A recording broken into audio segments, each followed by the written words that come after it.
Hi, my name's Ian. I run Planes TV and we love filming air shows, filming aeroplanes, and we do that all over the world and particularly here in the UK.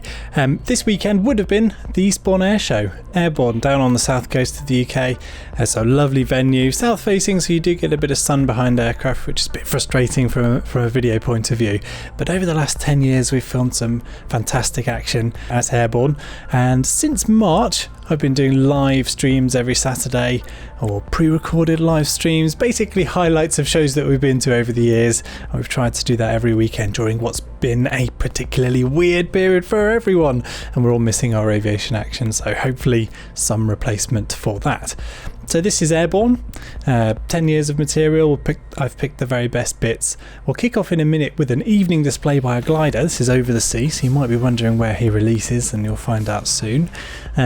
We'll go through chronologically from 2010 through to last year, 2019, and we'll finish up with a full live mix of the Red Arrows. So we've live broadcast the Eastbourne show over the years, not for the last couple of years, but would love to again one day. The live mixes are a challenge. They're exciting from a production point of view and hopefully provided lots of entertainment on YouTube and various platforms over the years.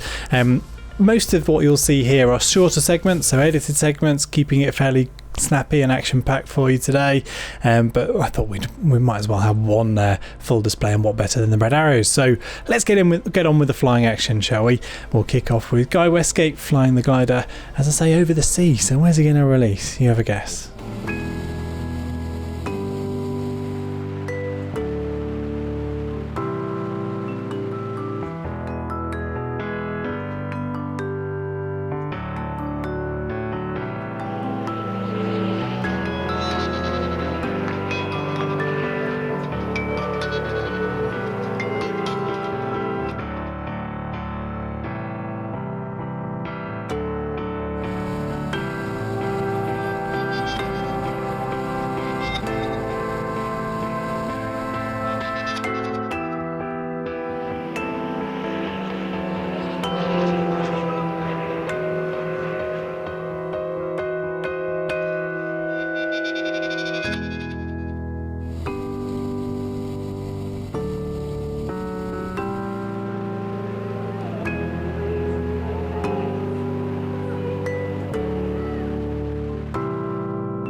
So now on to the best of the action from Airbourne 2010's daytime flying displays. Despite a poor weather forecast, Eastbourne somehow held off the weather gods and was bathed in sunshine across the weekend.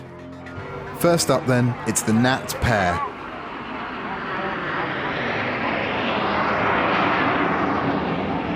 The Gnat was used as the Royal Air Force's advanced jet trainer until it was replaced by the BAE Hawk in 1979.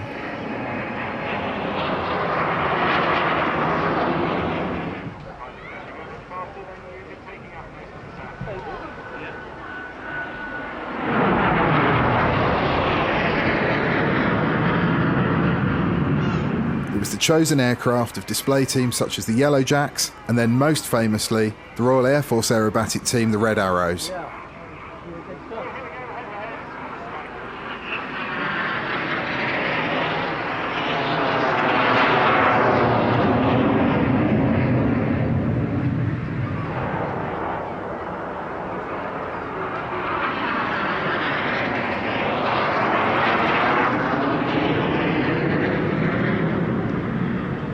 It's a diminutive aircraft, and if you have a look at it closely, it's sometimes quite difficult to actually understand that the pilot can fit in the Gnat.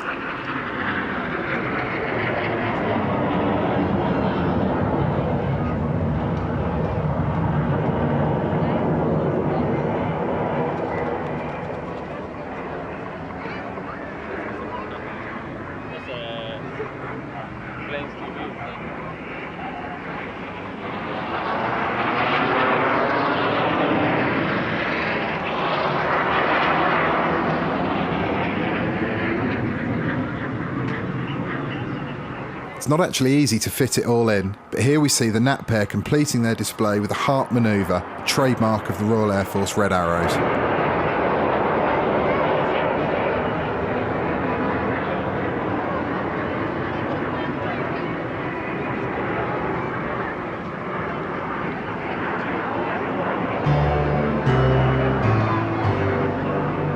So snuck in a Gnat 2 ship there as well. Superb display, glorious skies back in 2010, and it's often been the case at Eastbourne.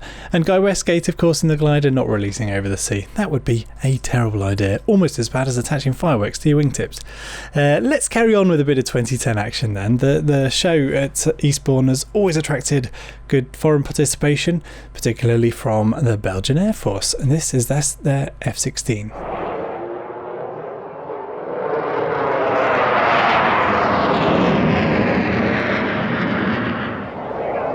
Not content with smoke and vapour, Mitch also put on his own fireworks display.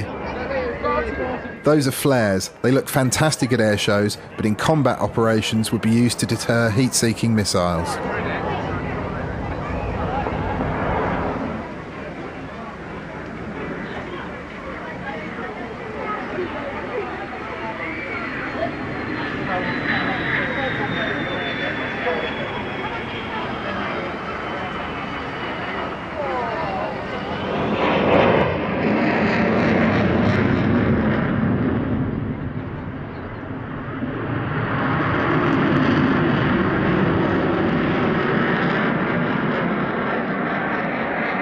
In case you are wondering, that's not the standard scheme for Belgian F-16 fighting Vulcans. It's Mitch's special display scheme, and it's nicknamed the Vortex.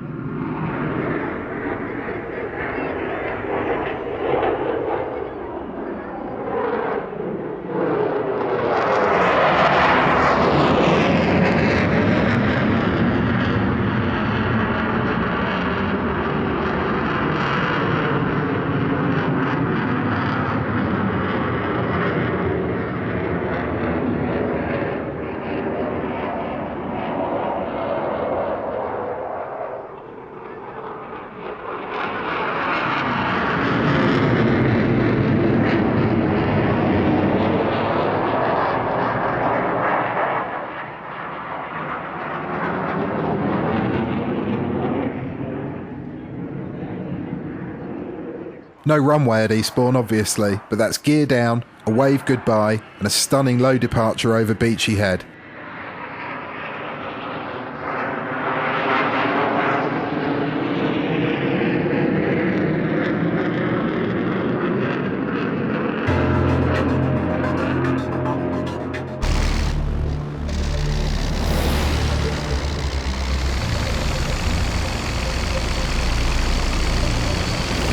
Superb seeing the F-16 dispensing flares there, really adding an element to the flying display, and not something we often see when we have jets flying over land. Obviously, restrictions on where flares can be used. So yeah, over the sea there, providing an opportunity for the Belgian Air Force F-16 to add some flares to this flying display. Superb stuff. So that was our 2010 section. We'll go on to 2011 in just a moment. All of these sections that I'm picking from the various years are all from material on our PTV On Demand service. That's at watch.plainstv.com. If you've watched one of these before, you'll know I like to push it. There's a free trial available over there, and if you like what you're watching and you'd like to watch one of these full-length shows, and indeed lots of live broadcasts which sit on that service, you can head over to watch.plainstv.com and sign up for a free trial. Okay, let's head on to 2011 then. I believe this one is introduced by Jane Howard from Eastbourne Borough Council. So hello Jane, if you're watching, hope you enjoy this flashback to Eastbourne Airshow 2011.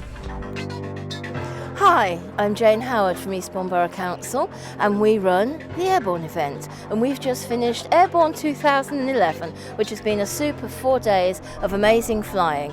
We've had a few challenges, winds being one of them, as you can see from my hairdo, but we've had 4 days of splendid action. We've had RAF assets, Belgian Air Force assets, and a lot of our friends from the civilian display teams flying here with us, and we've had a ball. And 2012 can't come quick enough. I hope you'll join us then. Cheers.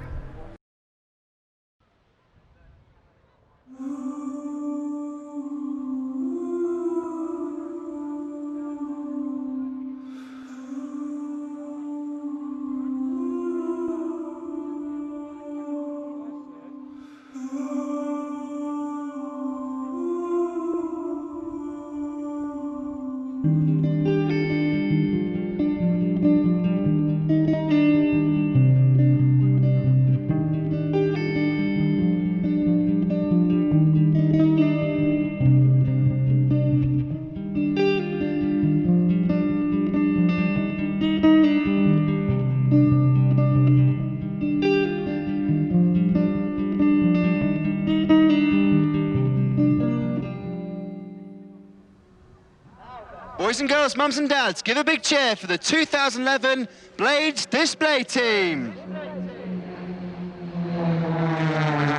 Now all the pilots, they are former Red Arrows, and the banter at Scampton is the art of precision. But here at the Blades, we like to create a little bit of order out of chaos. So our first manoeuvre of chaos this afternoon from the card formation, this is the fountain.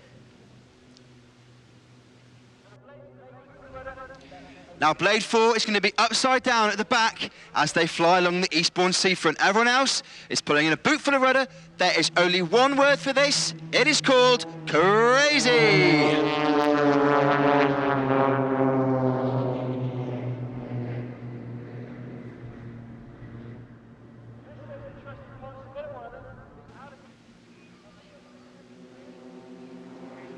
Now it's only a small aircraft, 24-foot wingspan. But just to show you, we can do big air. Going over the top here, blades 1, 2, and 3, and 4. This is the Whirlpool.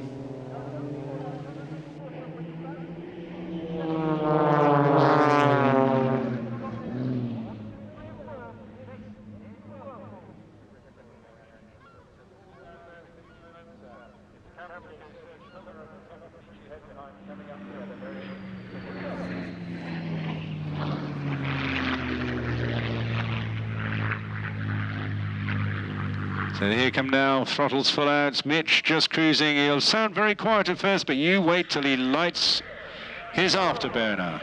Here we go, pulling up. Oh, isn't that just beautiful?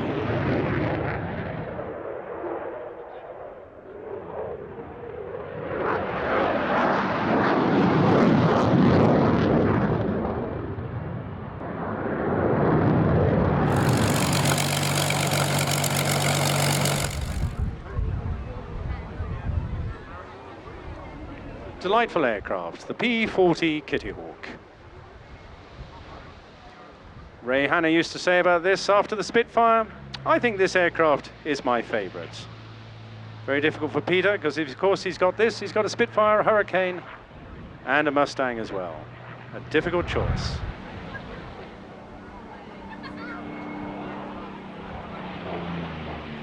stable, very graceful, pulling up beautifully with what I think will be his temporary farewell.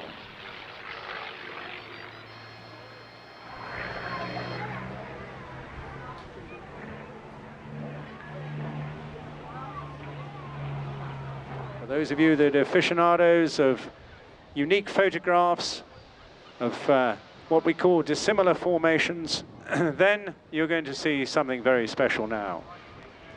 The cameras are looking. I know you're looking. I can hear them chatting to each other in the background, the very laid-back sounds of Mitch Bulan. He's actually got a severe extra amount of tonnage, fuel, weight, and power at his disposal compared to the P40. The F-16, of course, a dynamic and thrilling airshow performer for well over 30 years, and one of the most successful fighter jet designs in history, with over 4,000 examples built to date.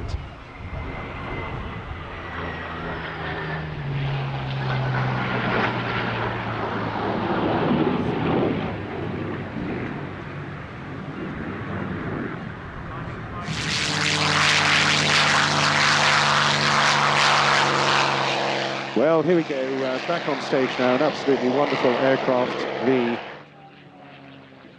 P-51 Mustang, flown by Peter Teichmann.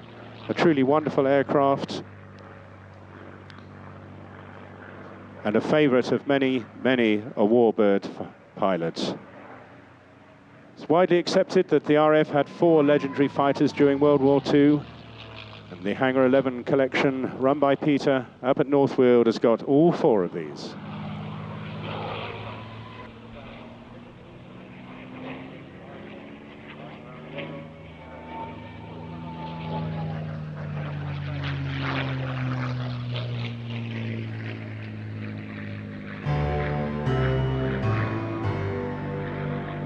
So that was actually a segment from our British Airshows 2011 programme, and that's a roundup of all the very best bits from all the airshows that we cover in an airshow season. We've got lots of those available on the watch service, and they're a really good watch, relatively short, sort of generally around about 90 minutes to 2 hours, and we rattle through all the action from an airshow season, and yeah, they're an entertaining watch. So if you've not tried the service before, head over to the British Airshow section and choose one of those.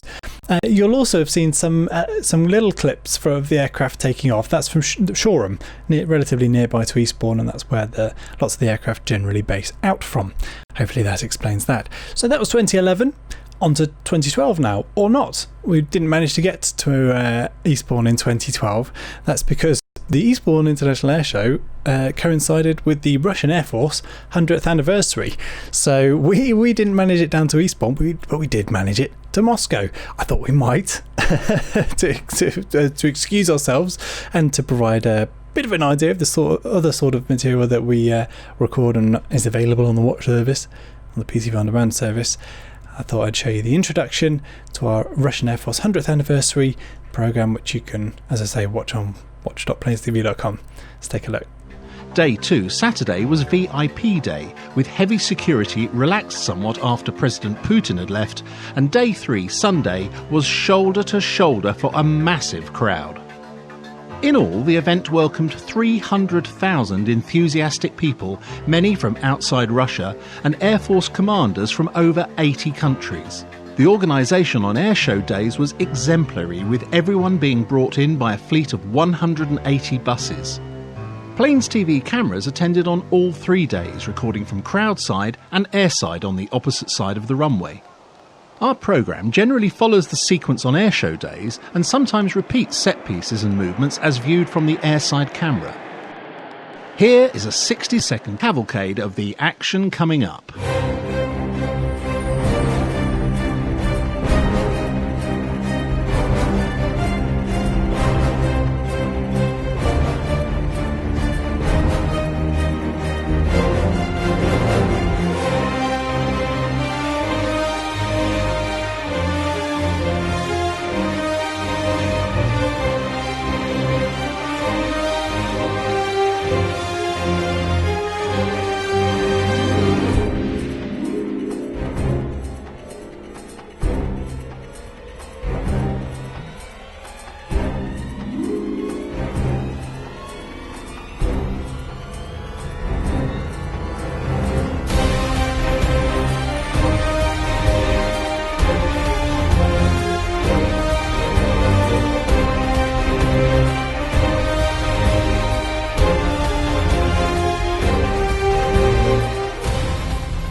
truly remarkable air show, and not one I made it to, I'm sad to say. I'd have loved to have been there, but the guys doing a good job of covering what was a really action-packed show.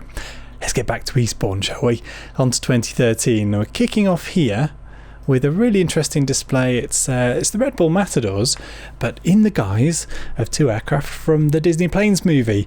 Pretty unique display we saw back at Eastbourne in 2013. Team Dusty is piloted by Paul Bunham, Team Ripslinger by Steve Jones in their fully branded S-Back Extreme Air XA41s. Here they are, the Disney Planes Matadors.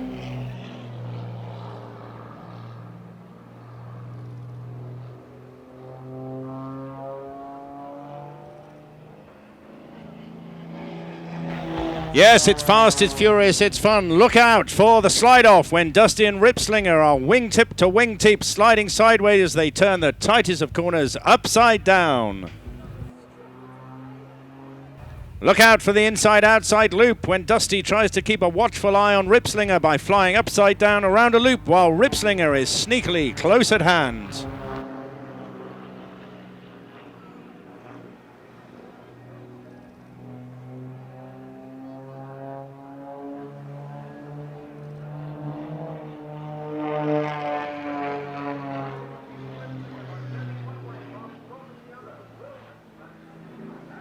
Look out for the crossovers when they play a risky game of chicken.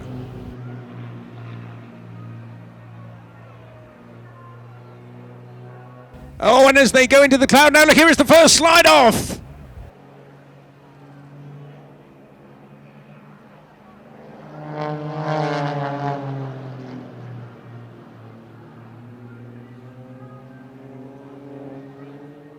Ripslinger, the world champion, doesn't play fair, especially when it comes to a small town plane with 0 racing experience. Here they are now with that inside-outside loop. Now just look at that, fantastic stuff.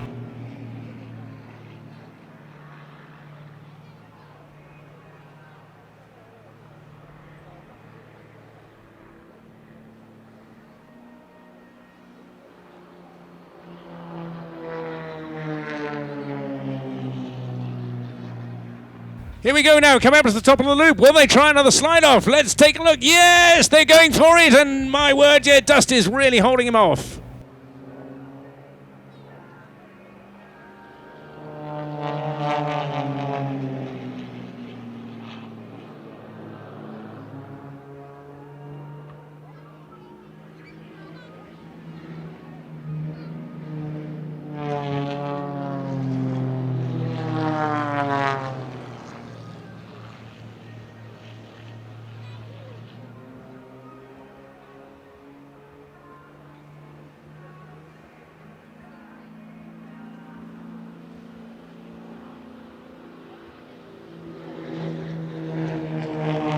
And there they go, look at that. They're wingtip to wingtip. They're in a mirror formation, one upside down, the other the right way up. One's pulling the blood all the way down to his feet, the other one bursting out through the top of his head.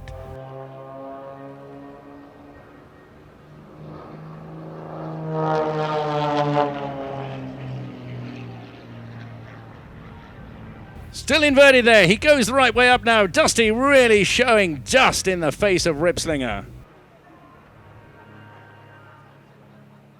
I think now Dusty really proved himself the winner here, coming up to the very last maneuver of the day. These are 2 guys right at the top of their profession. You have been watching Steve Jones and Paul Bunham as Team Dusty and Team Ripslinger go and see it tonight. It is Disney Planes, the #1 movie of the United Kingdom.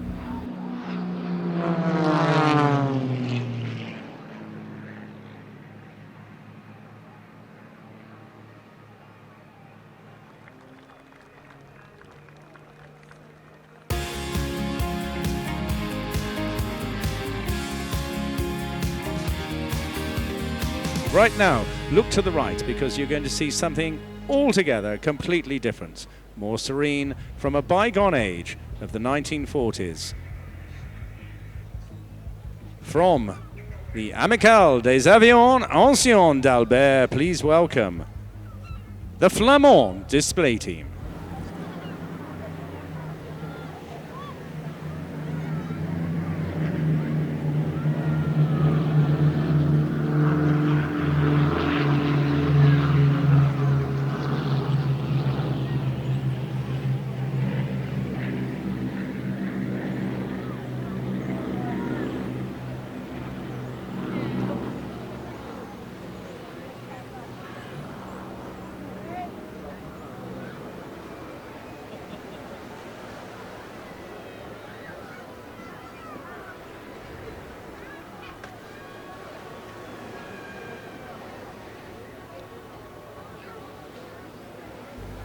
The association I described is known as the Albert Association of Vintage Aircraft, a non-profit making association created in September 1998 to preserve these wonderful aircraft and to take them around Europe and to show their lines and facilitate both the development, knowledge, and also the discovery of operating these graceful old aircraft.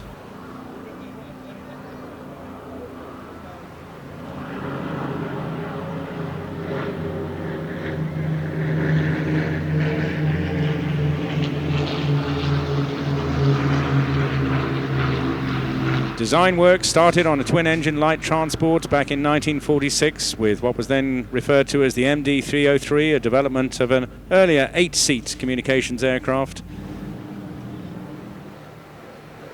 Thierry Kubiak spent some years as an exchange officer with the French Navy, flying off the aircraft carrier Charles de Gaulle before coming back into the main Air Force, and was Deputy Commander of the Rafale Operational Conversion Unit.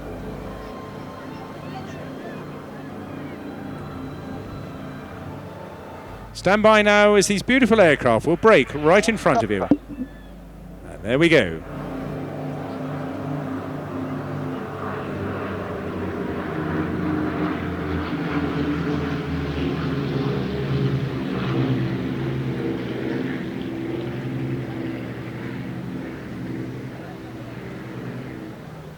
The Flamand MD-311, they were based in Algeria to train pilots and navigators at first, was the first aircraft in history to fire one of the world's first wire-guided anti-tank missiles in anger using the French Army SS-11 anti-tank missile.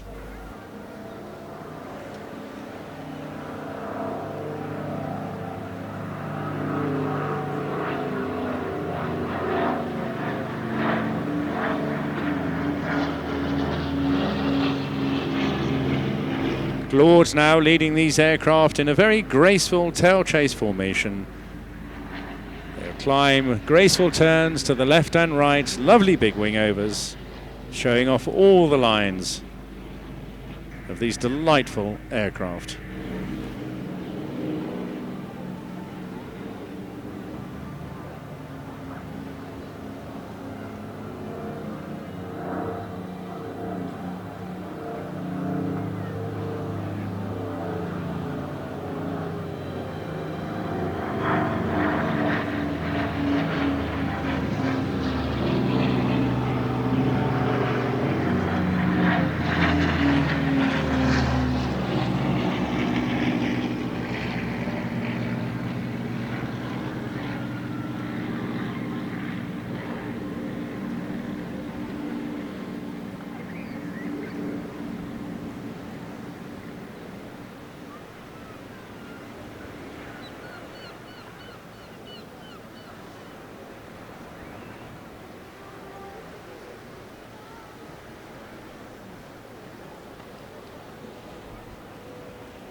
So, ladies and gentlemen, please give them a very big wave. There are main international visitors of the weekend. They can see you, whatever you've got, hats, coats, umbrellas, cameras, ice creams, the most delightful display of the afternoon. A real pleasure, really romantic, and from a different era.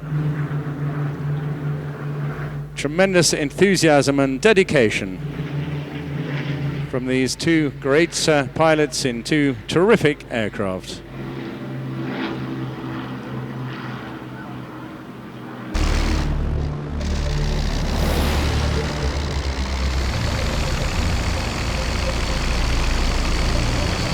Two very different two-ship displays there, the Red Bull Matadors, or the Disney Planes Matadors as it was in 2013, followed by the Flamands. And I can't remember seeing one of those at an airshow, let alone a two-ship routine. The sort of thing that Eastbourne has attracted over the years. It's such a big show, such a good show. On from 2013 to 2014 now then. It was the year that we saw the 2 Lancasters, and they are coming up in a very short moment, but I thought we'd better get some parachute action in.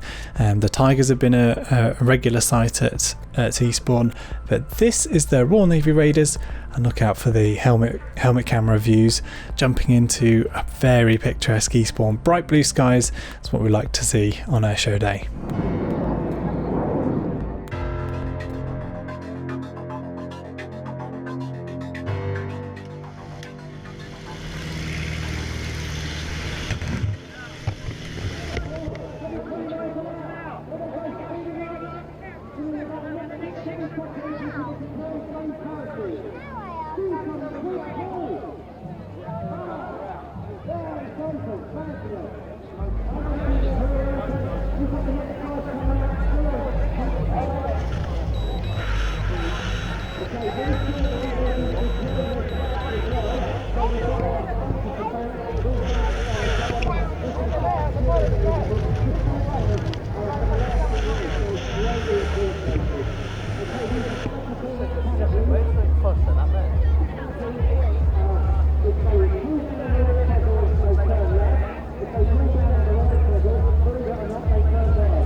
So if you look up now to the right hand side, you'll see something altogether very different.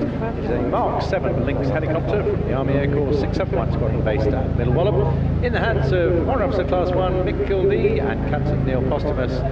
And I suggest you stand by to be amazed, because this will do things that you've not seen a helicopter do before, not even the Chinook.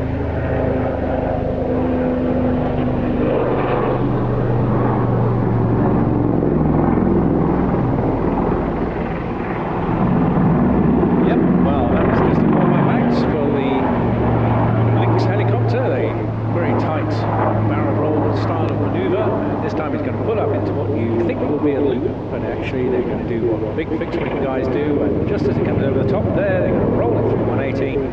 That is it, completing a helicopter version of a half Cuban.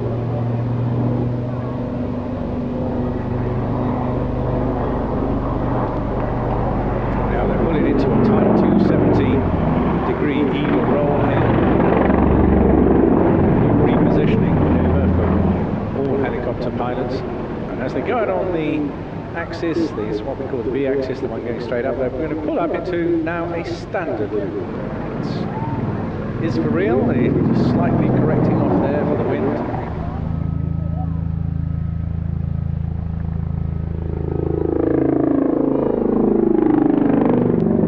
Now, keep a close eye, because after that zoom climb up there, they're going to go up to about 700-800 feet. And alongside Mr. Gildee, Captain Postumus will be just checking what we call the T's and P's, and they're coming up to the Army Air Corps signature manoeuvre. You'll only see this a couple of times, the backflip.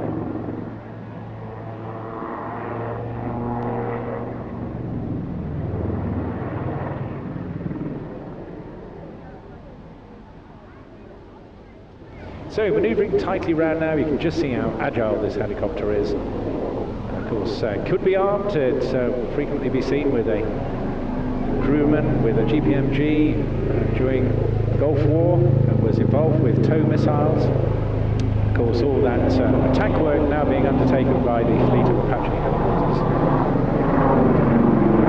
Coming up now, holding it straight up, holding the nose there, pushing right over the top again. Wide and unpleasant.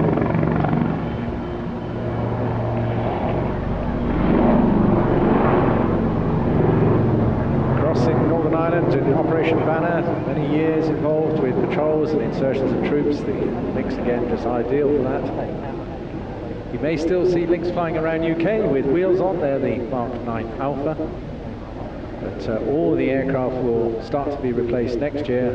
Training is already underway on the new replacement, the Wildcat. But now the crew, having established a stable position, now going into reverse transition, where both crew focusing on a point way in front of them whilst flying backwards.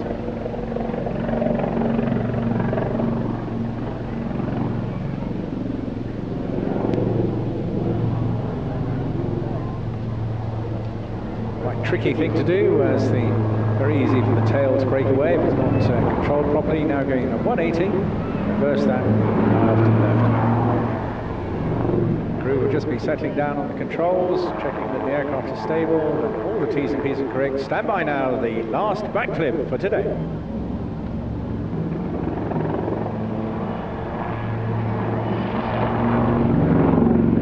And I can assure you that is a very, very unusual thing to do in any machine, but to go from a standing start, so you hover, and then throw it on your back, very strange and bizarre feeling. A nice flashback there to the days of aerobatic helicopter displays at Eastbourne with the Lynx from the Army Air Corps. Not one we see anymore, sadly, and it's one of those that really did stop you in your tracks if you're milling around the seafront and happen to see a helicopter throwing itself over backwards. Yeah, it catches your attention, and sad not to be able to witness it anymore, but at least we can enjoy the video. A bit more video we can enjoy now, and a remarkable year for the Battle of Britain Memorial Flight, accompanied as they were by the Canadian Warplane Heritage Museums, Lancaster, so 2 Lancasters, and let's throw in a couple of Spitfires as well. So we're just waiting expectantly now, and I can assure you it is a sight worth waiting for. So, ladies and gentlemen, boys and girls, if you keep your eyes peeled now to the left, to the Pevensey end of the seafront, you'll see this marvellous sight.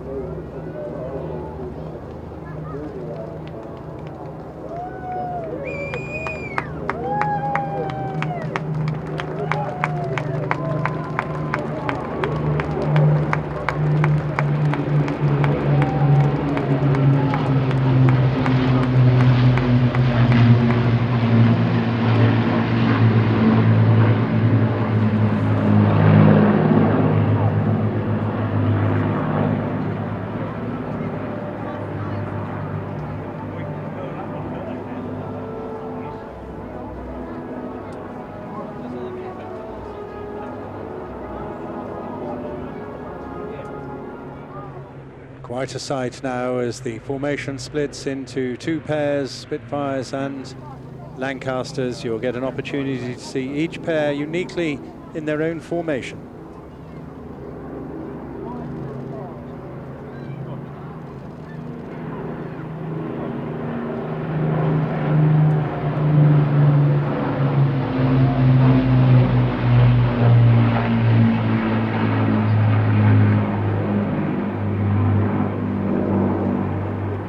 performance of the Lancaster was simply outstanding. It could carry a maximum bomb load of 22,000 pounds.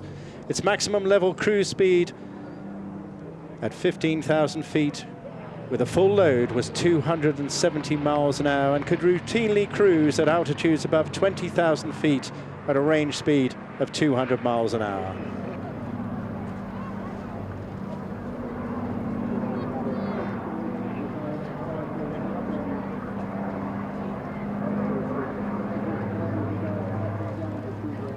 But now taking centre stage, the almighty Spitfire.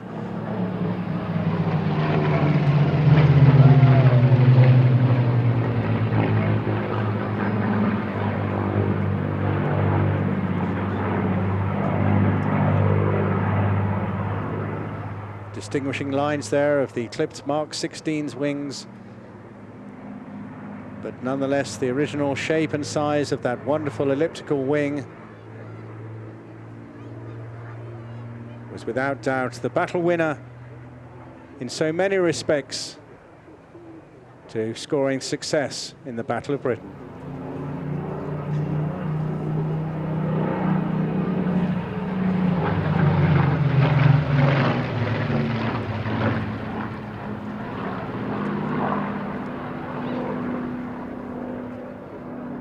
Fighters today in the hands of Group Captain Johnny Stringer, the Station Commander of Royal Air Force Coningsby, and Squadron Leader Dunk Mason.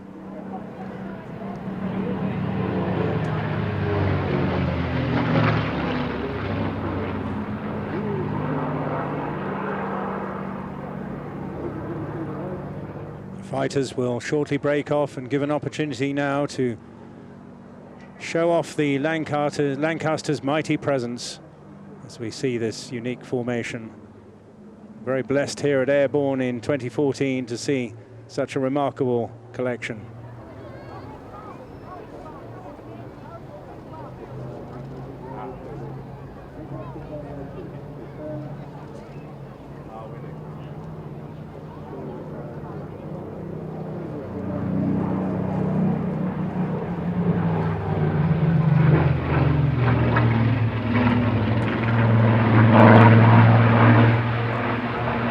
As the fighters complete their sequence, we're looking out now for the bombers to rejoin us.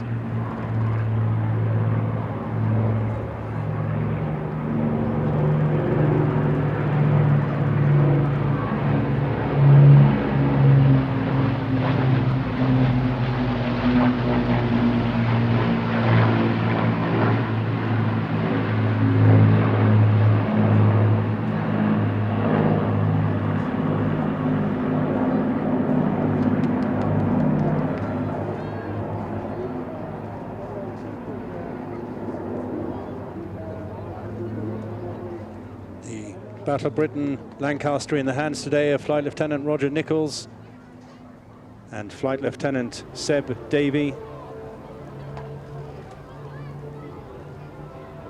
And in the other Lancaster, Don Schofield and Leon Evans, uniquely two Canadian pilots, both of whom were born in the UK.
memorable moments there, but it's not all over yet, because now the fighters will rejoin their Lancaster partners in a final fly past to end what has been a unique occasion for Airbourne. Keith, you must be feeling very proud.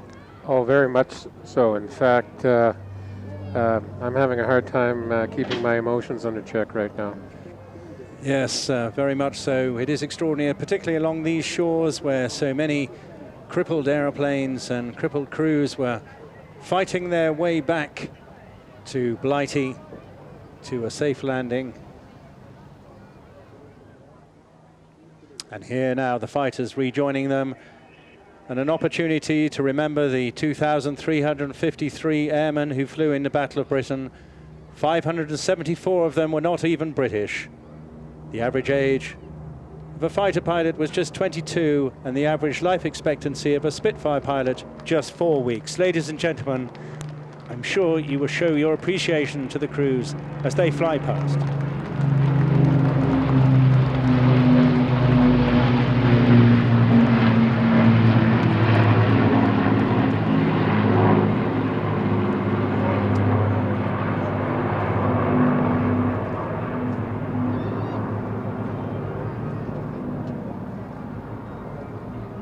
So for the final time today, you lucky people have been watching the Battle of Britain Memorial Flight together with the Canadian Lancaster Mark 10.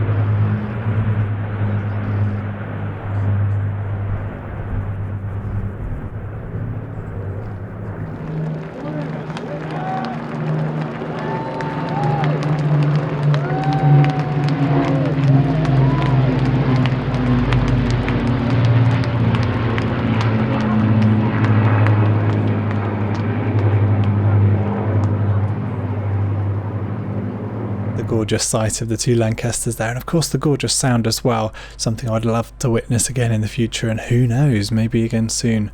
We can hope. We can cross our fingers and hope. We'll stick with 2014 now and on to modern military, so modern RAF with the Typhoon display.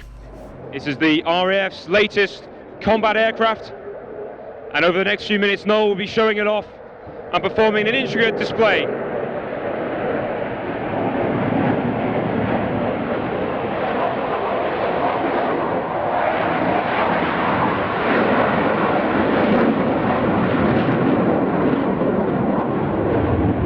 Starting with a dirty barrel roll, his gear down,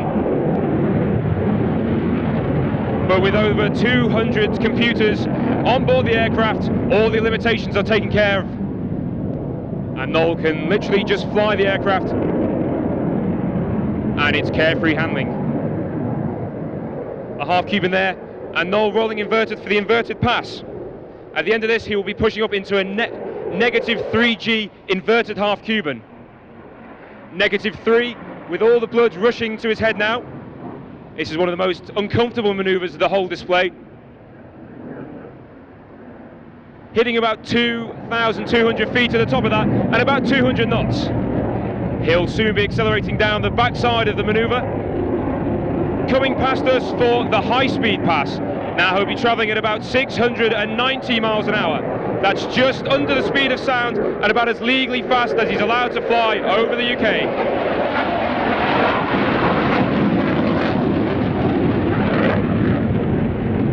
And pulling up into a 9G wingover. This is one of the highest G loadings of the entire performance. Again, Noel's whole body weighing 9 times what it normally does. Lucky for him, he's got some incredible aircrew equipment. He wears a full-body G-suit which squeezes all his legs and his torso, keeping blood in his head and allowing him to stay conscious.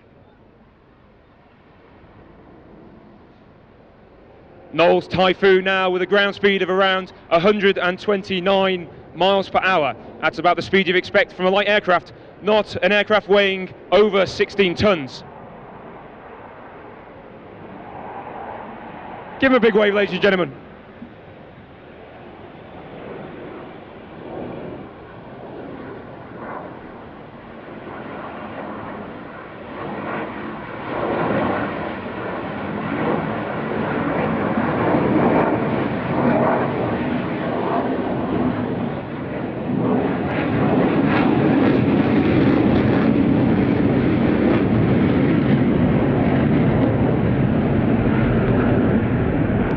Noel now once again selecting reheat or afterburner.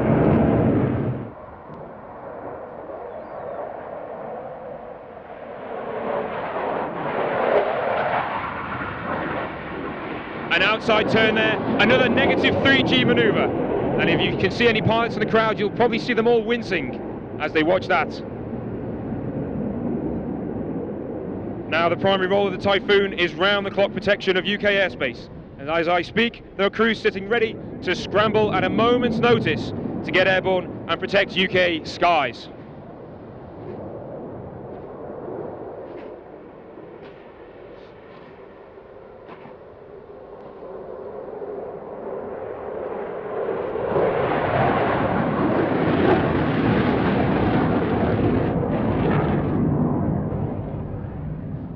And that quick reaction alert task is carried out at bases in Lincolnshire and in Fife.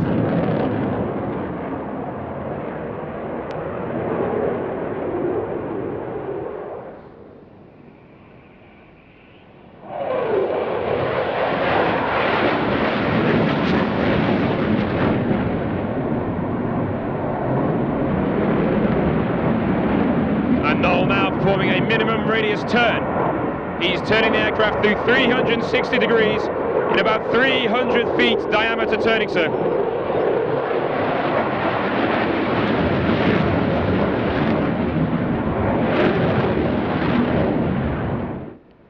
So as he comes past, ladies and gentlemen, please give him a good round of applause and a wave. And thank you very much for watching the 2014 Royal Air Force Typhoon display.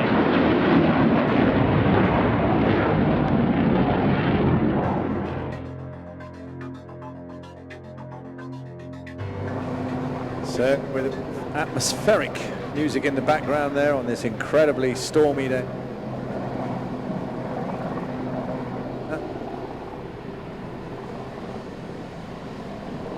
And in the water, the winchman will then put the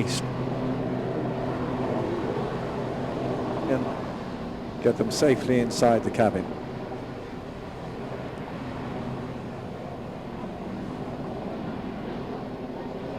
Provide 24-hour cover around the UK and the Falkland. So there we see the first casualty safety aboard. I'm pretty sure I see another survivor in the water. One more bobbing object. All that just sort of immediate recovery of the cup. First casualty now in the back of the seat.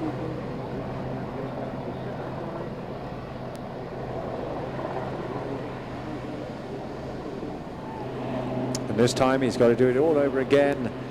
He'll be fitted with a full immersion suit, however, that comes up right around the neck, sealed at both the wrists and the neck, so keeping him warm inside, enabling him to carry out these duties. You see now him lifting up the second casualty.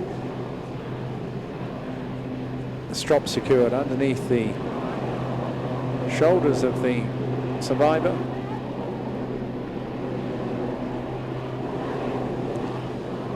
All SAR crews are also trained to operate using night vision goggles over unfamiliar terrain, all working in close cooperation with each other, all talking to each other as well at the same time to ensure they maintain the stability over the rescue site in order to safely recover the survivors.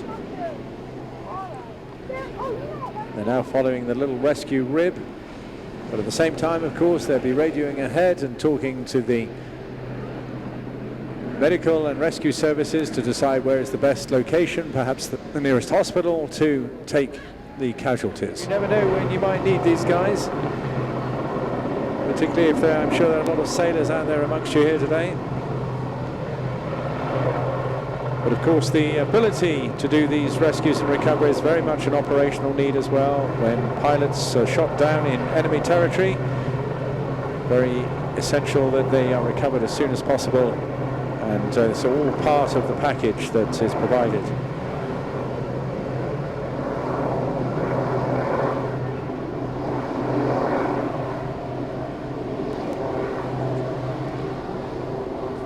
So here we go now. You can see the winchman actually directing the signals to the helicopter as the other casualties brought down on the winch.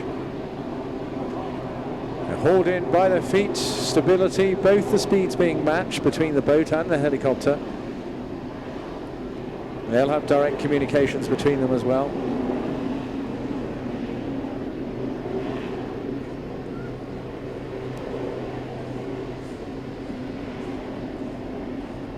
So there we go. So you see them now, the door is open, they can see you very well. Come on, boys and girls, give them a very big wave and a cheer. Fantastic stuff, really good work from B-Flight 22 Squadron at Watershot.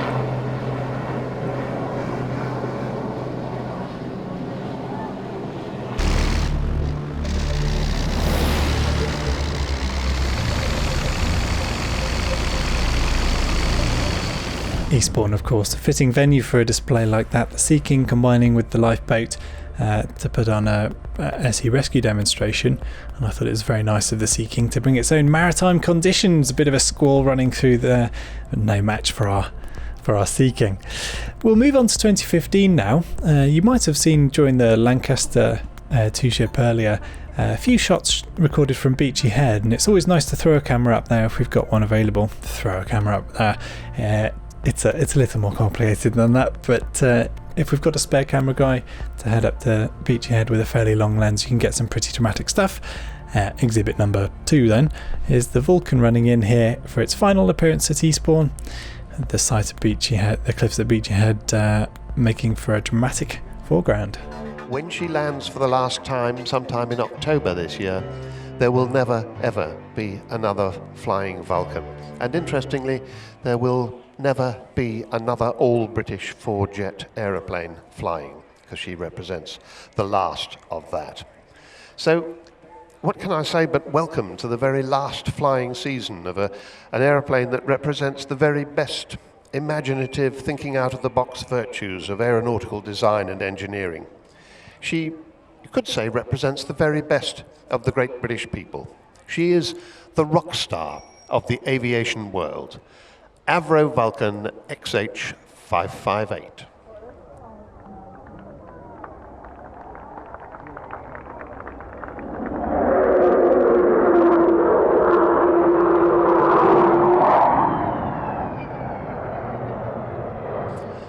And there, as Bill Perrins brings her in from the right, you've got a very brief sound of the famous Vulcan howl, the noise produced by those 4 Rolls-Royce Bristol Olympus 202 engines when they're put up to high power. It's a unique sound that only Vulcan makes. It's something to do with having 2 engines with a single intake in each wing. The extraordinary thing is that you wonderful people have raised £22 million to get this aeroplane to where she is today, and we're immensely grateful.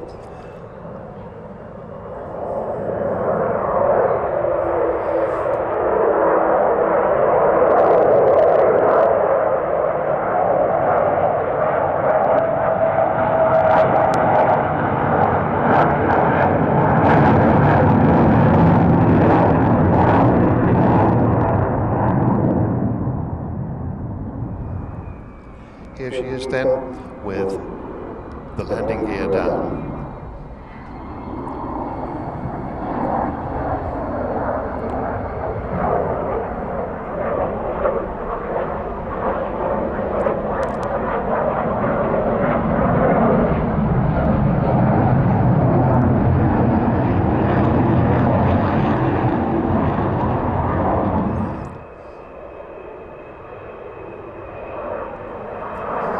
Bomb bay doors opening. You can see that enormous bomb bay. Of course, the bomb bay is the heart of the bomber. And if you are off to the left-hand end and you can see into that, the size of that bomb bay, reflect that that was the bomb bay that carried 21 1,000-pound bombs all the way from Ascension Island to the Falkland Islands in 1982, right at the end of Vulcan's operational career. No longer carrying bombs, of course, but carrying the names of people who have contributed to this amazing renaissance of an aircraft that nobody ever thought would fly again after the early 90s. This, as I said, will be her last season, not because of shortage of money, or not even because of shortage of spares, but because the 3 technical authority companies have decided that they can't support her anymore. That's BAE Systems, Rolls-Royce, and Marshall Aerospace. And without their support, she can't have a permit to fly, so after the end of this year, she will no longer be legal to fly.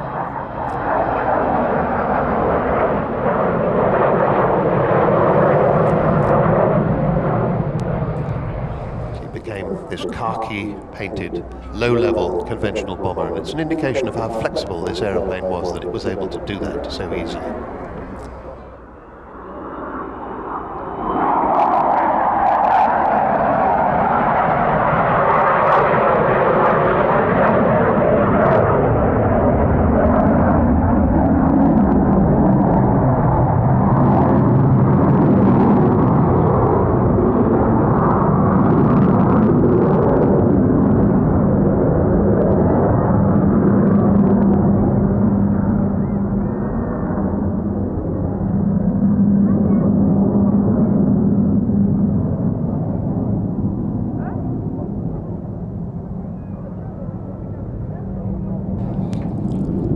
So, Vulcan, you may never see her again. I should say, before we leave you, that we're very grateful to David Dickens and Brian Bunce.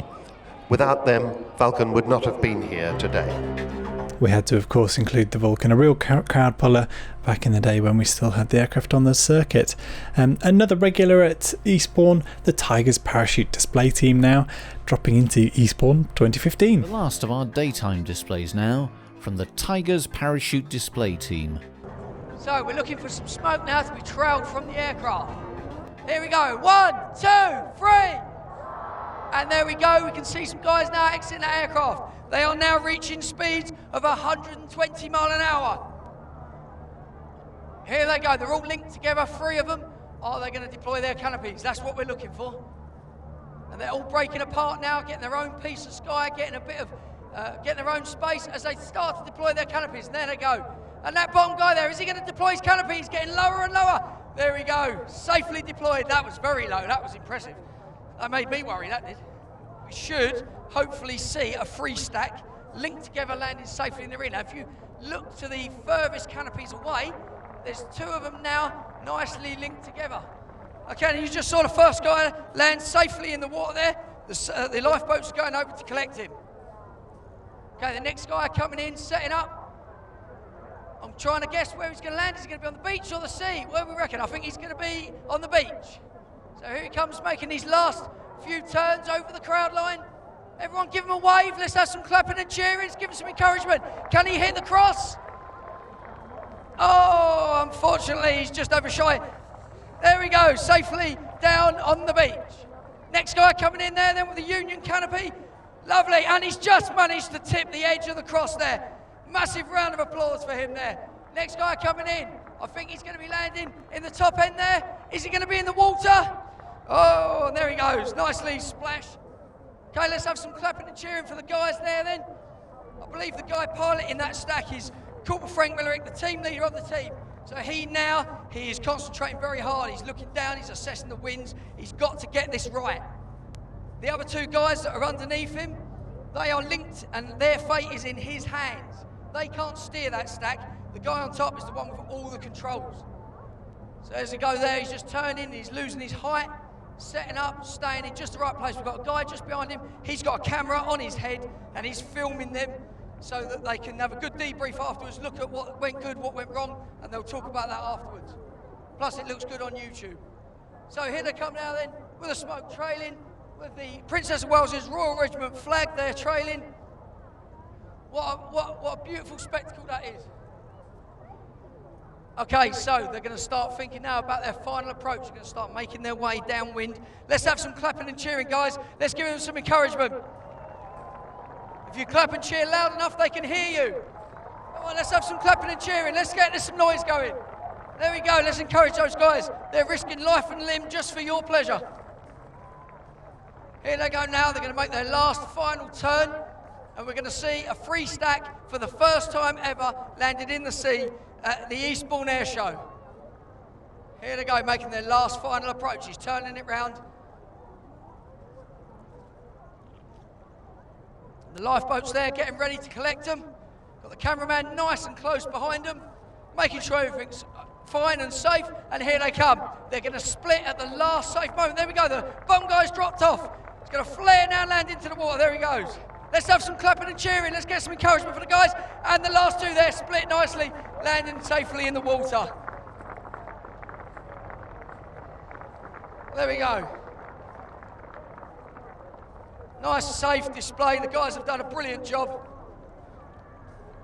And as you can see, right there we've got Captain Ian Wicks, OC of the team. I'm going to run over and put this mic in his face, and he's going to tell you guys what that felt like to fall through the air. This was the guy that that deployed his canopy the lowest. Here we go. Thank you very much for coming to watch this day. It's been an absolutely great 4 days. We've really enjoyed it, and thank you very much for all your support. Falling through the air, 120 miles an hour, doesn't get much better than that, to be honest. So as the aircraft circles around then, we should see the wingsuit guys exit the aircraft. Okay, you can hear the engines cutting on the aircraft. If we look up now then, there's the first one and there's the second one. Hopefully what they should do then is fly along the beach, up and down, looping over one each other.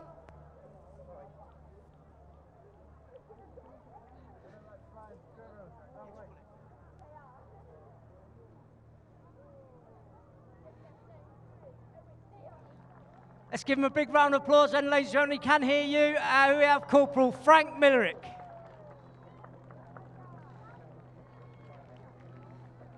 From Airbourne 2015 to 2016 now, and some beautiful conditions for an air show.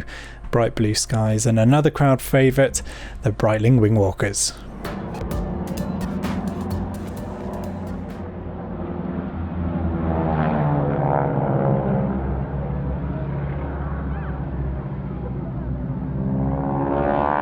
Leading the team today, Dave Barrel, on top of his wing is Nikita. Nikita, a teacher and a lovely girl. We'd just like to say hello to Nikki, Dan, Jessica, and William Such. And she says, Jessica, I hope you've got your sun cream on. Best wishes, Nikita. So have a great day out. It's great to see you here today, and enjoy these thrills and spills of this wonderful sight.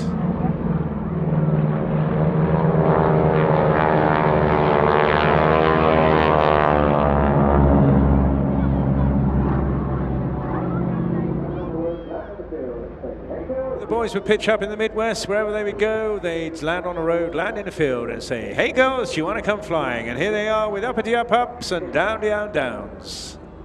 Yeah, just keep your eyes on those girls. Absolutely extraordinary. They have to train hard for this, of course. It doesn't come easy.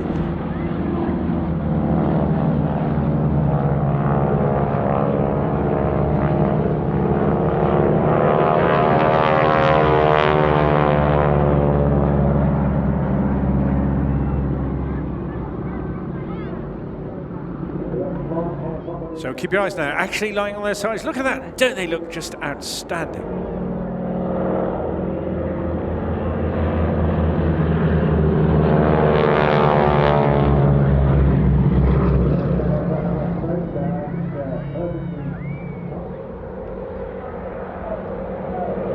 And there they go, fantastic stuff indeed. Well, the new girl this year, that's Florence Rolleston-Smith. She saw the team displaying at Ascot at the Red Bull Air Race, and she just knew that that was the job she wanted to do.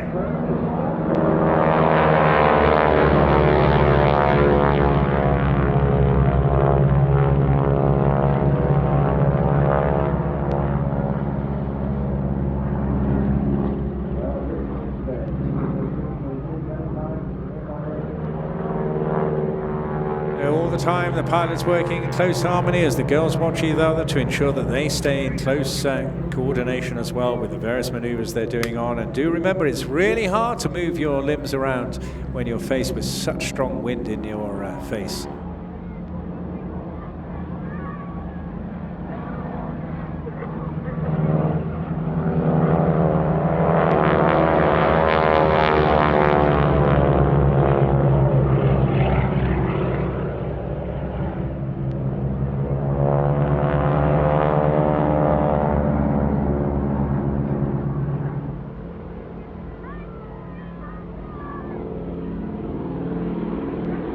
See what they're doing, they're looking out to sea, hanging on there, all the force of the wind coming right into their faces.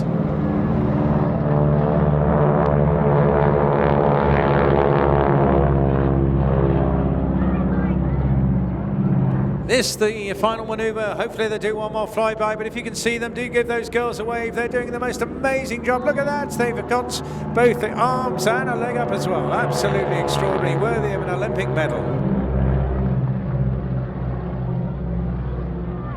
Rather them than me. Still, at least it was a nice day for it. If you're enjoying the flying action here, this is all taken from the PTV On Demand subscription service. That's at watch.plainstv.com. We've got very many years of Eastbourne material, as you can see, but very many other air shows as well, stretching right back into the early 1990s for some real air show nostalgia, right up to the modern day with the very recent displays, including the full live broadcasts of that show. Head over to watch.plainstv.com and there's currently a free trial if you fancy watching some more extended airshow action. On to 2016, or rather remaining of 2016 here, a bit of Warbird action. So we had the Lancasters earlier, but would this have been the debut year for the Blenheim? Someone can tell me in the chat or the comments. And this is the Blenheim from the Aircraft Restoration Company. The history of this aircraft is long and formative and was an important milestone in the history of British aviation. Although this particular airframe has had a fairly fraught career, it's been suffered bad damage, repaired and now brought back as a lasting heritage and living memorial aircraft, and was presented to the nation, and after modification as a bomber became the first stress skin aircraft accepted by the Royal Air Force.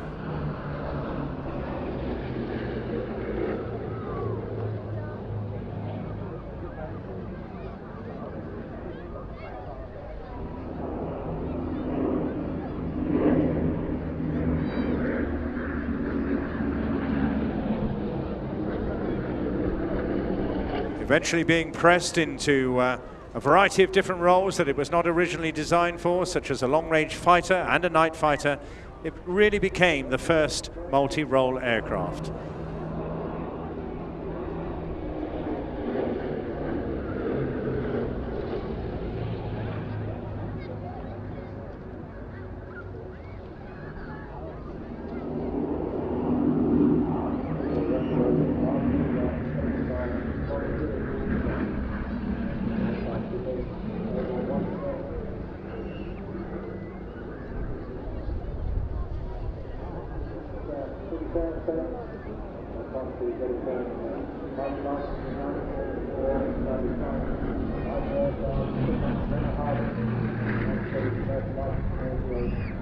John starting out as an engineer with British Aerospace, went on to get his own private license in 1984, started flying lighter aircrafts, Chipmunks, then the Harvard, went on to get his commercial license in 88, and now after many years acquired considerable aerobatic and formation flying skills.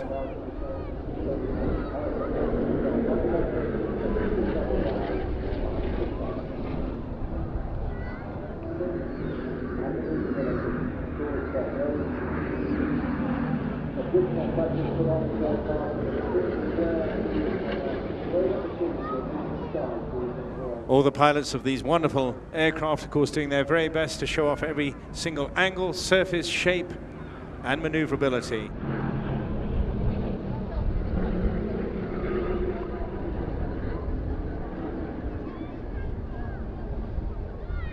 So there he comes. What have you got? Hats, coats there. He's looking at you now, giving that super topside view. Isn't that just a beauty?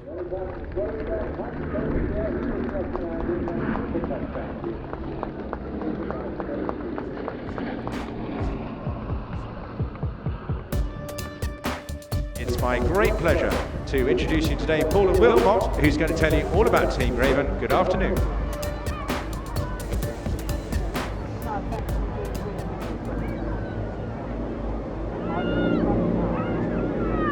There we go, ladies and gentlemen, the Ravens aerobatic display team.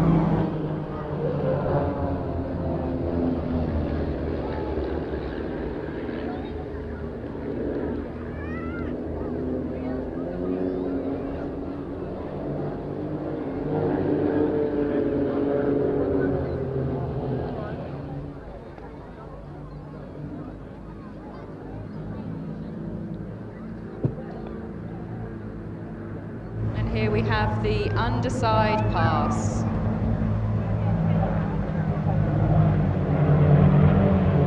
And you can see by the wind and the contrails how hard they're battling to keep the jets in a nice formation, nice tight formation for you today.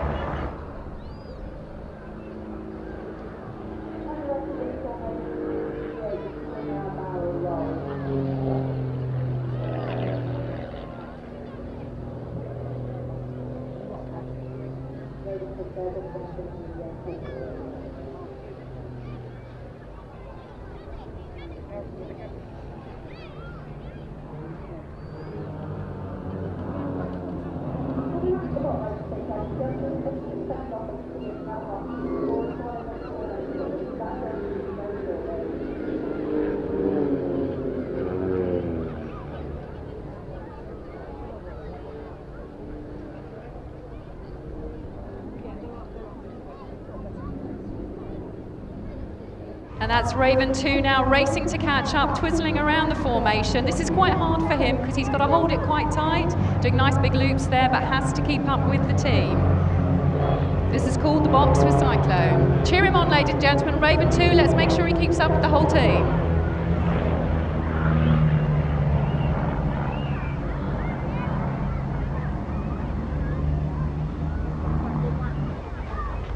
Raven 6 comes to join the team. Nice and slow, they're getting control, get formated. Again, do remember they're battling some fierce old winds up there.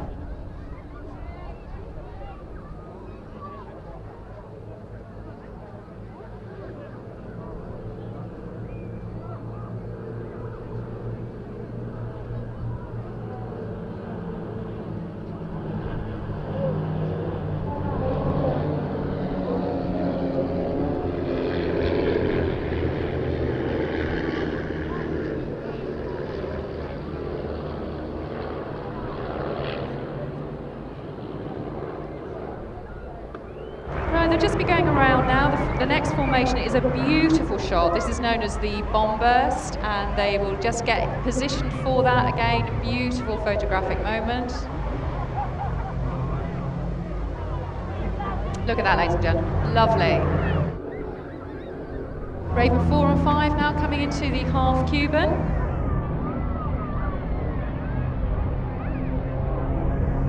And what we'd call the crossing fly-through.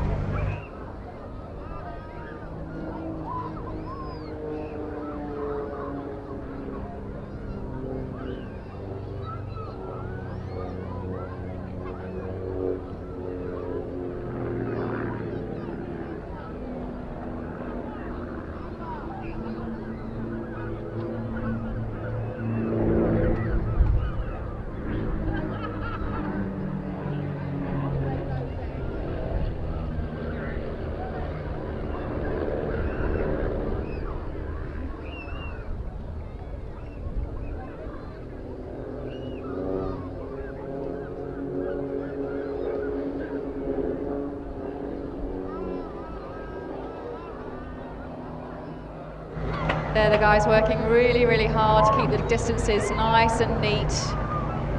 Coming back down.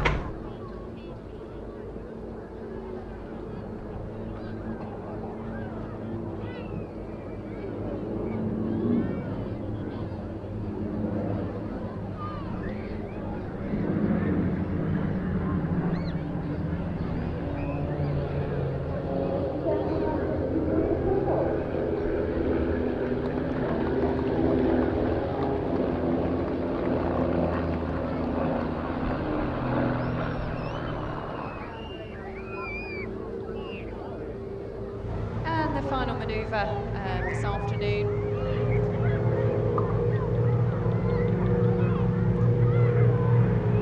The big fan break. Ladies and gentlemen, the Ravens display team.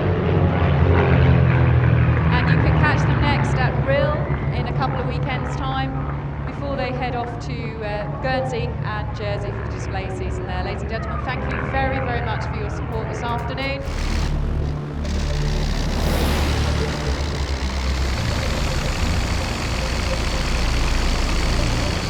I love the Team Raven display. Fantastic to see so many aircraft together in a formation aerobatic routine and display routine. I'd love to see more often. Clearly a lot of work goes into bringing those civilian pilots together for it. Yeah, it'd be nice to see them at more displays. On to 2017 now then, and a couple more favourites from Eastbourne, starting with the Strikemaster. Great smoke system on the aircraft, really adding to its routine, and then onto the Calidus Autogyro, just a remarkable routine of Autogyro capabilities. Let's take a look at those. And now here it is, please welcome Mark Petrie in the Strikey.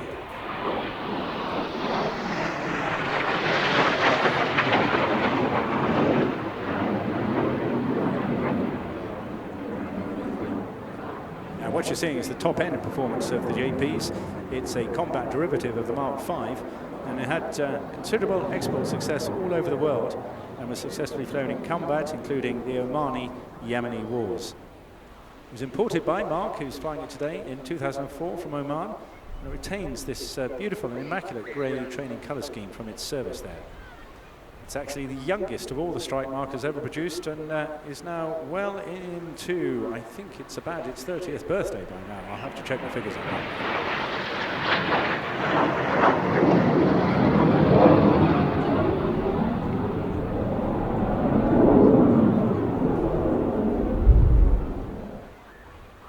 Mark now reconfiguring the aircraft, coming round in very slow speed indeed, and coming into a bit of a wind there. He'll be indicating around about 150 knots, that's about 120-25 miles an hour, but with 15 to 20 knots on the nose, of course, his ground speed around about 95 knots. And it looks very, very slow, doesn't it? Unusual for a jet aircraft, and you're going to see a few more examples of this during the course of the afternoon as well. Good chance to give him a wave. He'll be looking out at you, by the way. This is Mark. Hello, everybody. Nice to see you. Thank you, chaps. Yeah, he'll appreciate that.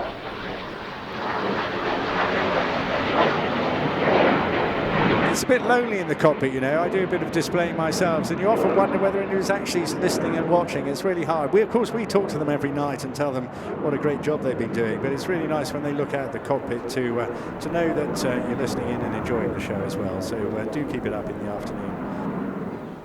No doubt be a few veterans who remember some of our bases out in the Middle East, and of course they're all part of the cutbacks back from the British defence budget in the mid to late 70s.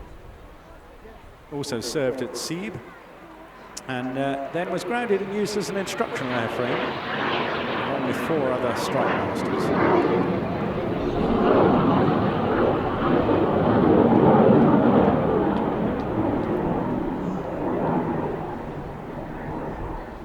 A lot of negotiation by Mark, though, and all his chums managed to acquire this aircraft and bring it back to UK. Got it completely refurbished, a team of engineers on it, and it's as you see it now, and it was one of the founder airframes of the Team Viper that featured around UK around 2009 and 10. Climbing turn from Mark there. I'm hoping that, yes, I think he's going to dive back in before he goes back to lid to give us one more flyby. You'll no doubt tip the canopy towards us and have a look at the crowd. So here we go then, next one of the day, hats, coats, umbrellas, ice creams, whatever you got. This is Mark Petrie in the BOC Strikemaster. Give him a huge wave. Well done, Mark.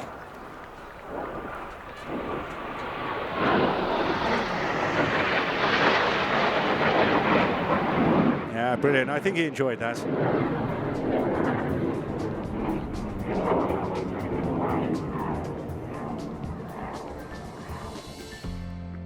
More onboard views from our next display, but at a different pace altogether, in the Calidus Autogyro. And welcome Peter Troy Davis in the Autogyro.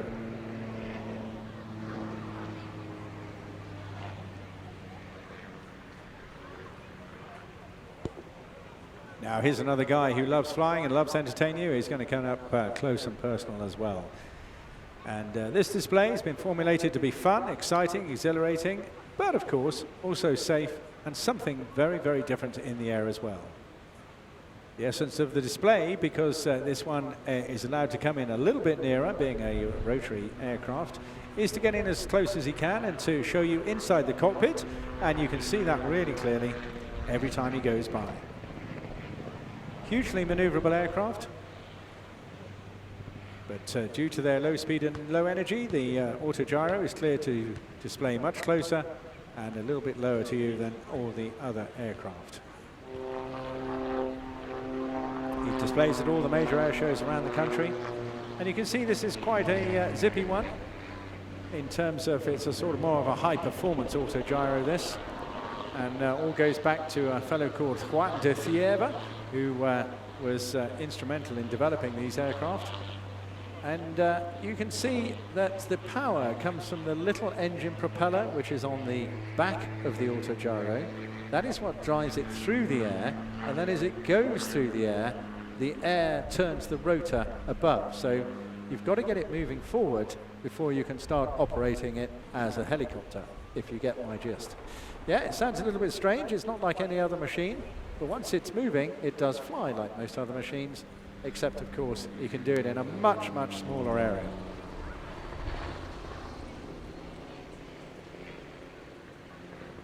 But I think it's the flexibility and sporty nature of these little things. You can see the aerodynamic tailplane on it, which just, again, not only increases its lift capability, but also its maneuverability and control as well. And, oh yeah, there he is. He's giving you a wave, so come on, give him a wave back. He's put his orange glove on, especially for that.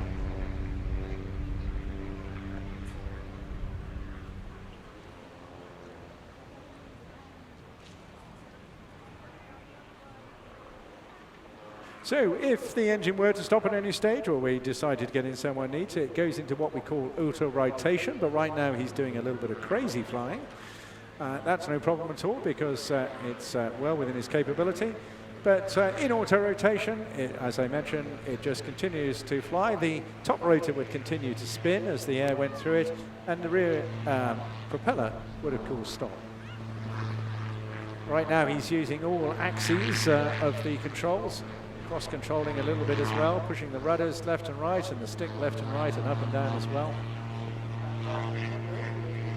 I mentioned the name of Juan de Thierva a little early on, and he was very much the man who invented this concept of flying. That was back in 1923, and that was barely, of course, 20 years after the Wright brothers, so it was a really break from conventional fixed-wing thinking and a real bit of sideways thinking to invent such a thing.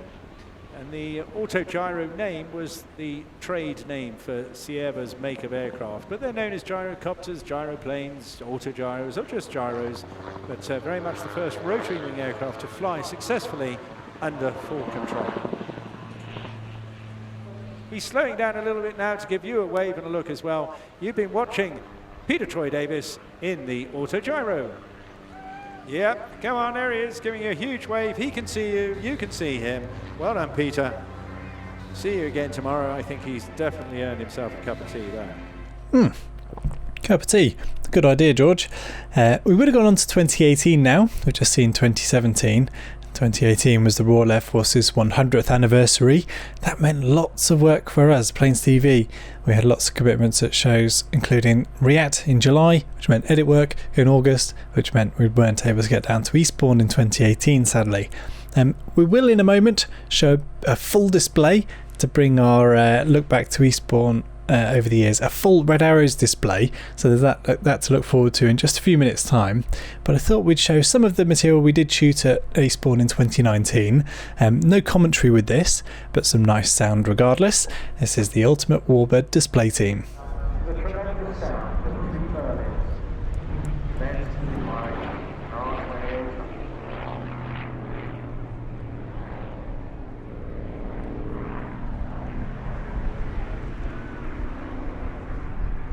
Starting off with a couple of loops in this iconic formation.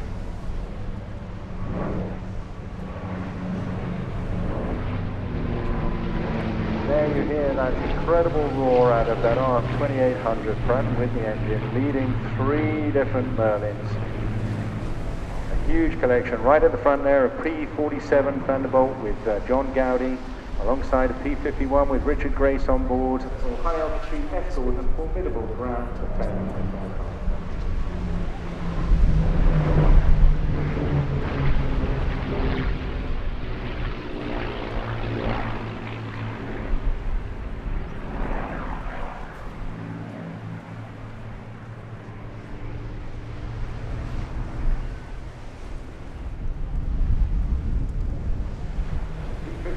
Pretty famous in so many ways in the hands of Richard built to Lynx in combat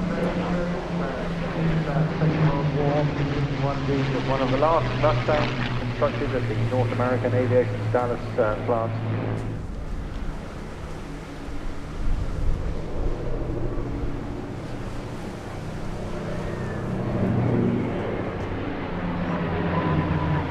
And what an outstanding sight that is. Be prepared now for more action and activity. As you see, So that brings us towards the end of this look back at Plains TV material from Eastbourne over the last 10 years. We'll dip back into Eastbourne 2017.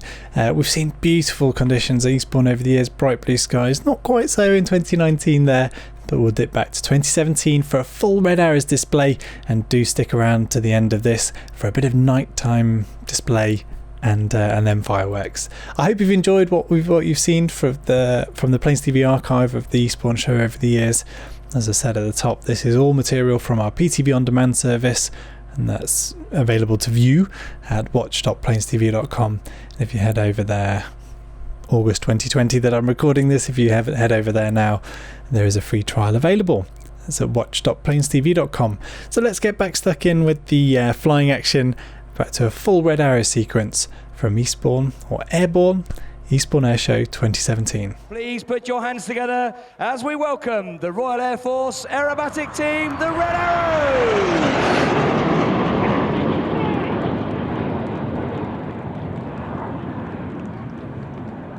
Pulling up into a loop at 400 miles an hour. Red One has called the pilots into 9 arrow formation. They're now collapsing to be around 6 feet apart as they reach a mile above the sea, 5,500 feet above the sea now.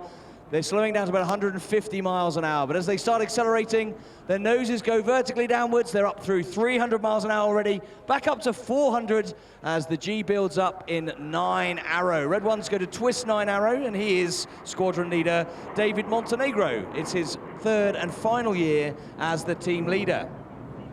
Monty is a former Hawk flying instructor and Tornado F3 air defense pilot. He first joined the Red Arrows in 2009 and left in 2011, having led the Synchro pair. He then moved on to be an instructor teaching on the Tucano aircraft on basic fast jet training before he then came back to lead the team. So that's him at the front of this shape. You'll see 4, 5, 8 and 9 have moved forward a beam. Reds 2 and 3, Reds 6 and 7 have tucked in behind them. They're about to put the coloured smoke on, so here's a little bit more red, white and blue as we present Phoenix.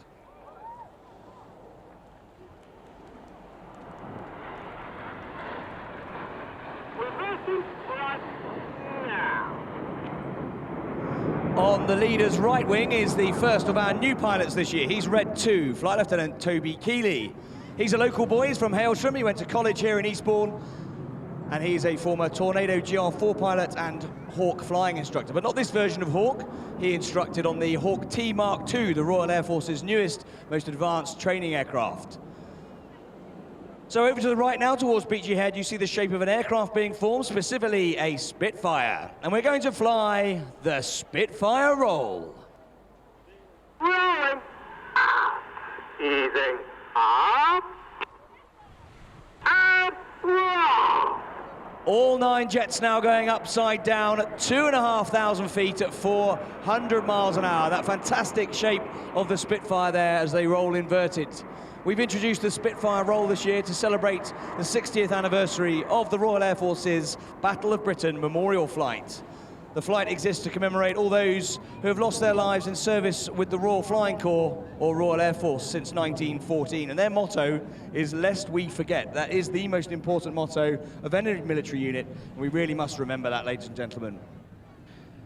Looking front left now, you see Spitfire is in a left-hand turn. On the leader's left wing in Spitfire is the next of our new pilots. He's Red 3, Flight Lieutenant Dan Lowes. His background is as a Typhoon pilot, where he spent a number of tours and became a qualified weapons instructor.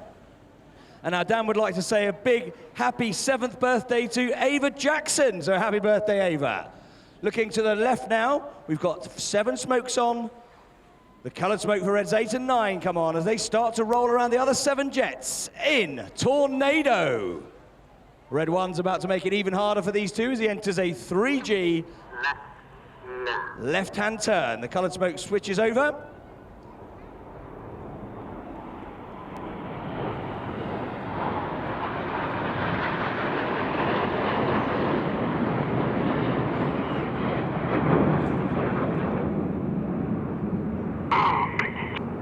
Complete for Tornado. Now you'll see Reds 2, 3, 4 and 5 moving to the very back of the formation. A beam Red 7's aircraft. Reds 8 and 9 will now tuck in behind, and they are about to form a fabulous feat of British engineering excellence. This is the shape of Concorde being formed, and they're tightening the turn to around 3.5 to 4G as they bring the left-hand turn in. Red 1 will call for white smoke to come on.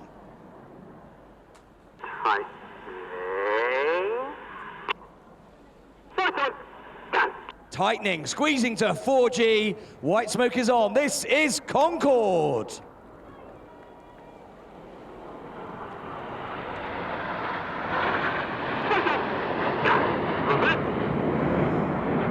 At the very bottom of the formation as we look at it is Red 5. Now against the normal process, we actually have a returning former Red Arrows pilot to the team this year.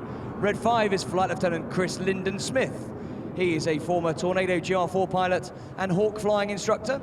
He first joined the Red Arrows in 2011, leaving in 2013, having led the synchro pair. And that's him on the right now, as you see the 3 jets moving forward to form our trademark shape.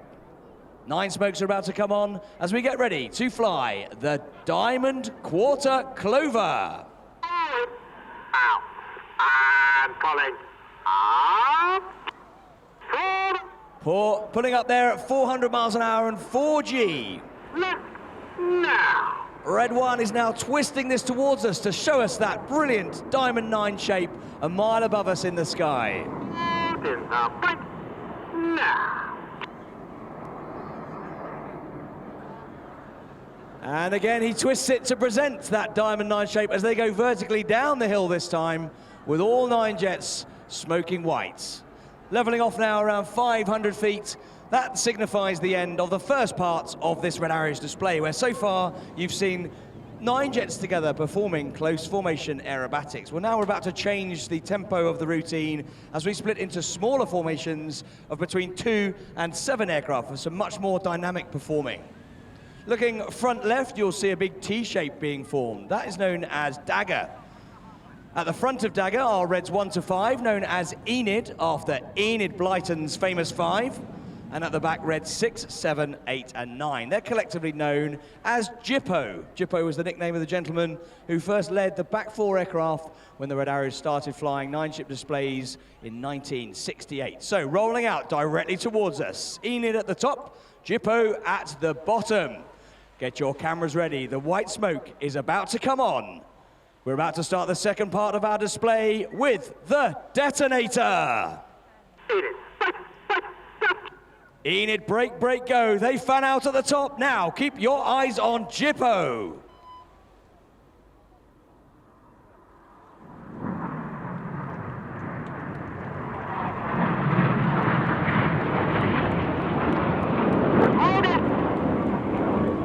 With his smoke changing from blue to white on the right-hand side is Red 7. Wrong, 6 synchro leader, Flight Lieutenant Tom Bold. Tom is in his 3rd and final year in the team.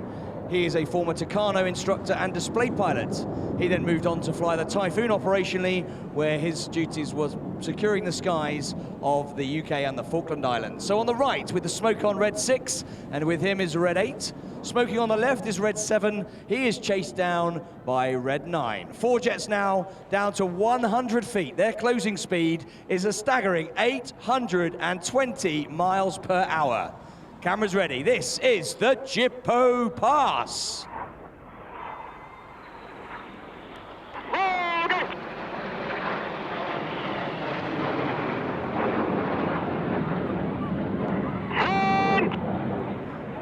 Turn, says Red 6 on the radio. They keep their smoke on, they go to full power and turn away from us now, pulling 6G, or 6 times the force of gravity. Everything in these pilots' bodies is now 6 times heavier, including their blood, which wants to go from their brains down to their feet and make them pass out. So they are fighting the G-force as they turn back towards each other for the Cyclone.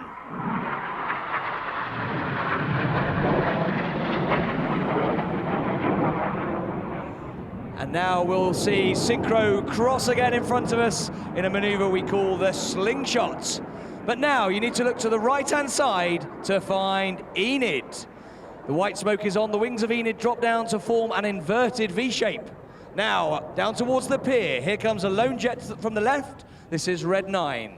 He's going to fly through the middle of this V in the Goose.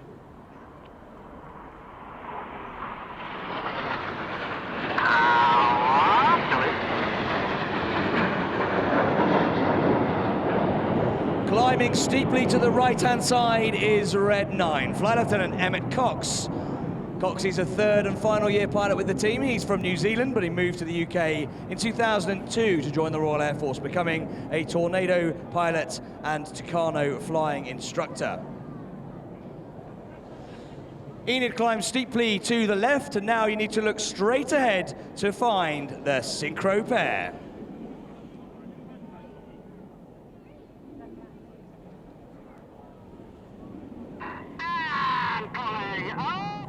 Pulling up now at 500 miles an hour and 5 times the force of gravity.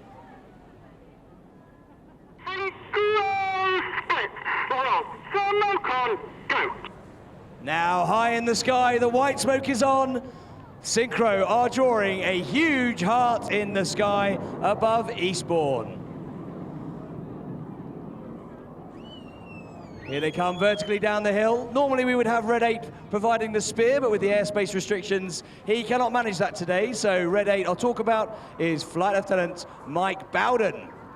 Mike's in his 3rd year with the team. He is a former Hawk instructor and Harrier and Tornado pilot. Now, Ava Jackson, 7th birthday today. Let's dedicate that one to you. Left and right now for the Synchro pair. They're currently flying at 1,000 feet. They've got their white smoke on. They're at full power, max performing back towards the seafront. They're about to descend back down to 100 feet. Each pilot's bringing the jets up to 400 miles an hour apiece. Pointing towards each other, they're going to fly the opposition barrel rolls.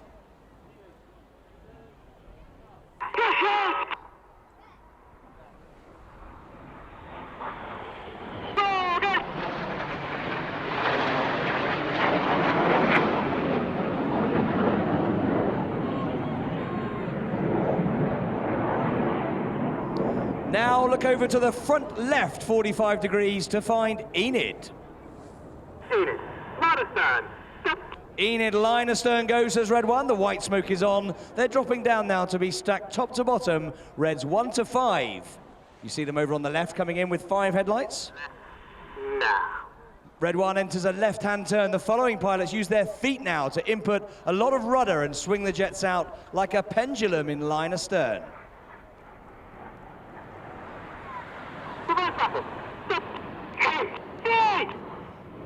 Normally, our formations, we fly with odd-numbered pilots on the left and even-numbered pilots on the right. But in this shape, it's the other way round. We've got Reds 2 and 4 on the left, Reds 3 and 5 on the right.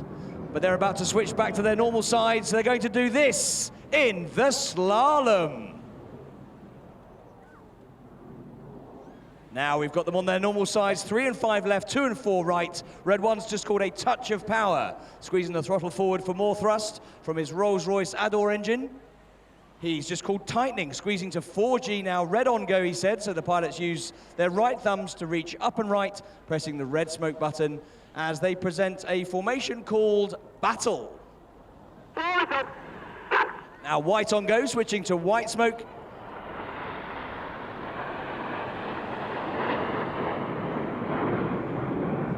Now look further right around Beachy Head, come Jippo. Enid, smoke off go, Jippo, smoke on go.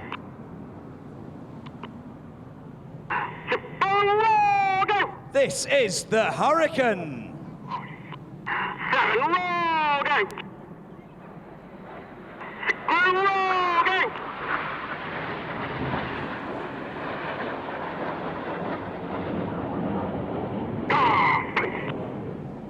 Reds 8 and 9 with the coloured smoke rolling around Synchro there, who roll inverted and upright during that brilliant Hurricane manoeuvre. They're positioning off to the left, but now look front right, 45 degrees for Enid. Out, rolling, out. Jippo, switch off, go. Enid, white on, go. Easing, up. Turn on. And roll. Enid put some red, white and blue smoke on. They are now rolling in a shape called Leader's Benefit, drawing a red, white and blue snake-like shape of smoke in the sky in the Python. Hold in the pipe. Now, tight. On the far right of the Leader's Benefit shape there is Red 4. He is Flight Lieutenant Matt Masters. He's in his second year in the team, and he is a former Tucano flying instructor and Tornado F3 air defender. More recently, he's been flying this version of Hawk with number 100 Squadron, a unit that provides target training for frontline squadrons. So that's Enid finishing the Python over to our front left. Now, look straight ahead for Jippo. Enid, smoke off go, Jippo, smoke on go. 8 and 9, roll, go! 8 and 9 with the coloured smoke rolling around Synchro. They then perform their own rolls. Get ready for the Jippo break. Well up, well go!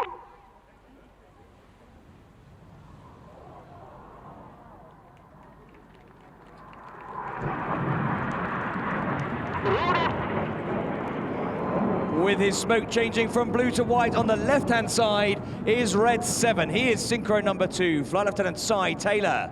Cy's a former Tornado GR4 pilot, but then he moved across to fly the Typhoon, the Eurofighter Typhoon, where he spent a tour on the front line and then became a Typhoon instructor, teaching new pilots how to fly that fantastic aircraft. So, Red 7 on the left, Red 6 on the right, back down to 100 feet. They're going to fly the double rolls.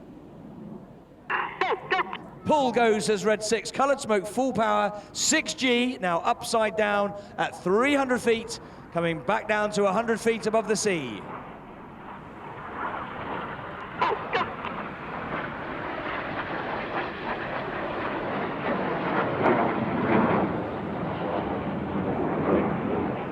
Now look to the left-hand side, looking left to find Enid. Right by 1. 2 and 3, roll. Go. The inside pilots pitch up to the outside as they fly the rollbacks.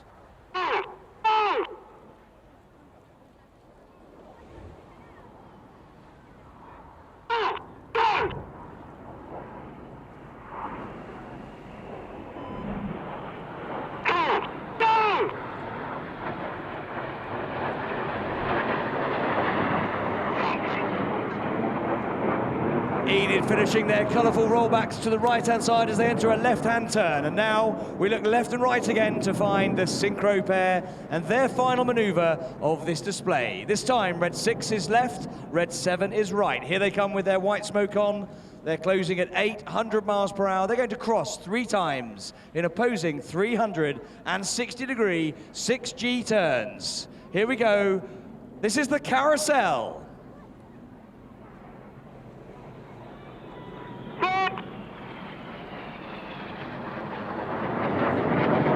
Again, at full power, pulling 6G with the coloured smoke on. Remember, the pilots work very hard pulling 6G. They're wearing special inflating trousers around their legs to try and stop the blood going from their brains to their feet. They've just switched smoke colour from red to blue and vice versa as they crossed. Now at the front they go back to white smoke. Please, Eastbourne, show your appreciation for the synchro pair.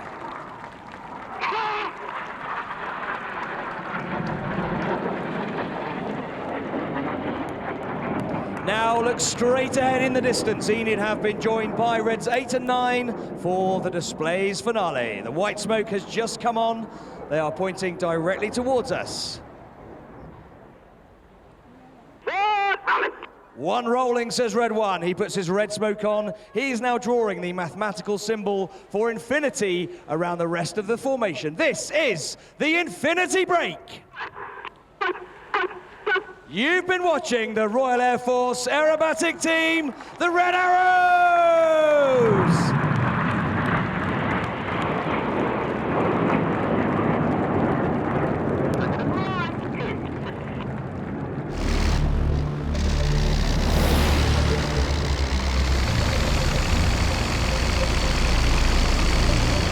It's the sort of conditions we love for a Red Arrows display, and I think that was day 3 of Eastbourne that year. And by day 3, assuming you've had the guys there for Thursday, Friday, you like to think the camera guys are all in sync and they know where to pan for the next display.